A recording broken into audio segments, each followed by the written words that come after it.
Recognize Ms. Moore of Wisconsin.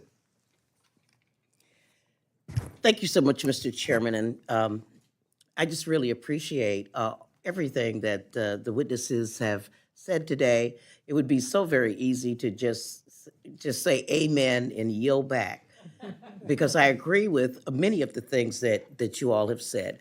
My time is limited, so just let me get straight into things. First of all, I just want to respond, Mr. Chairman, to some of the things that I've heard you say and the chairman of the full committee say, um, and just sort of set the record straight on a couple of things. At first, is the sort of the misnamed nature um, of this committee that somehow restoring the work requirements are going to lift people out of poverty. I didn't hear a single one of these witnesses affirm that. They, in fact, have talked about the many barriers that they have and the structure of the program being such that it doesn't enable people to get out of poverty. Mr. Davis made a point earlier that I just think is worth reiterating. Is that 77% of the people who are under the TANF program now are children, and 68% of those are under the age of 12. So I don't know who it is we're imposing these work requirements on. We've heard testimony from all of our witnesses here. I think um, from Ms.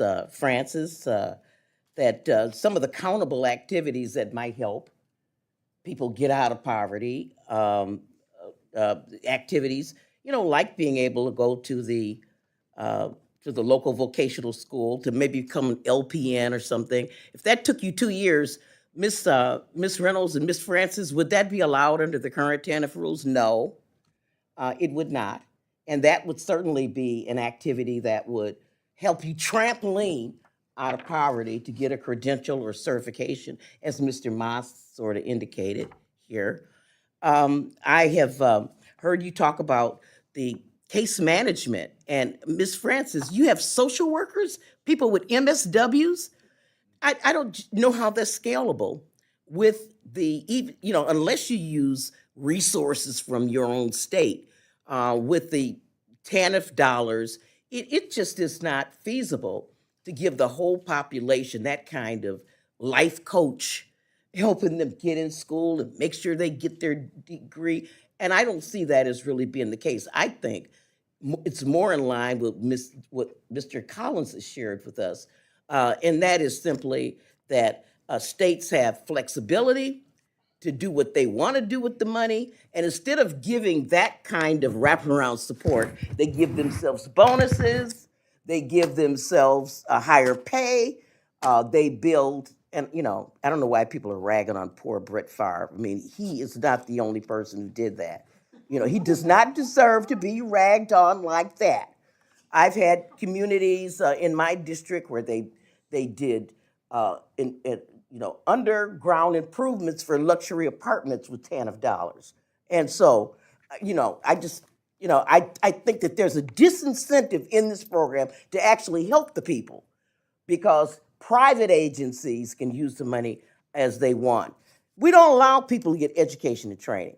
I was there at the scene of the crime in Wisconsin when they ended welfare as we know it. And I know that 10,000 women dropped out of school the day we passed it.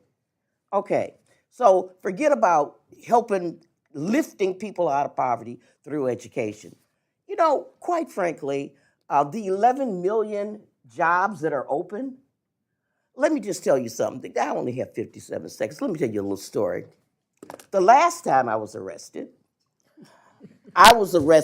for protesting for a $15 an hour wage. And then after that, I went to sit with the good old boys on the south side of my district. And they said, Congresswoman, we don't, with all due respect, we ain't gonna work for no $15 an hour. We got car notes, house mortgages, kids in college. We're not gonna do that. In order to qualify for TANF, you have to make something like 50% under minimum wage. You could work for $7.25 an hour, 52 weeks a year, 40 hours a week, and that would disqualify you to get Medicaid in my state. There's no incentive what is the incentive to work?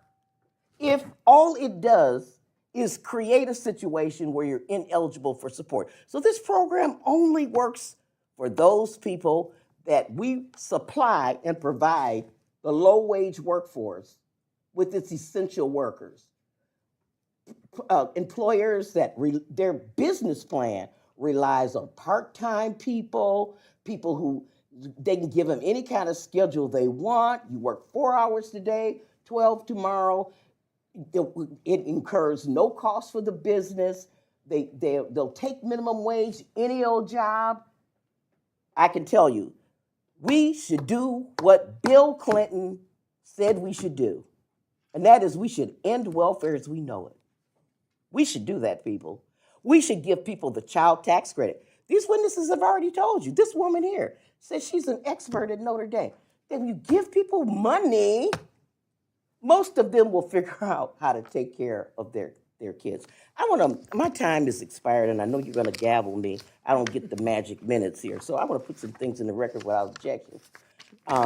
Mr. Chairman, Ms. Gray, before I go, I just want to look at this application that you claim you had to fill out and put this in the record for you to get assistance, and just ask you a couple of real quick questions. You had this 30-page Arizona Department of Economic Security to fill out, and you had to have court-ordered child support paid, turn that over to them, adult dependent care expenses, medical expenses, what your mortgage payments were, your utilities, and other housing costs. Is that true? Yes. All right. So I want to put this in the record without objection. Without objection, it's entered in the record. Okay. Thank you, Ms. Moore. Thank you so much. And with that, I would unwillingly yield back because I have so many questions to ask you all. But I do want to end by thanking you for your appearance here today.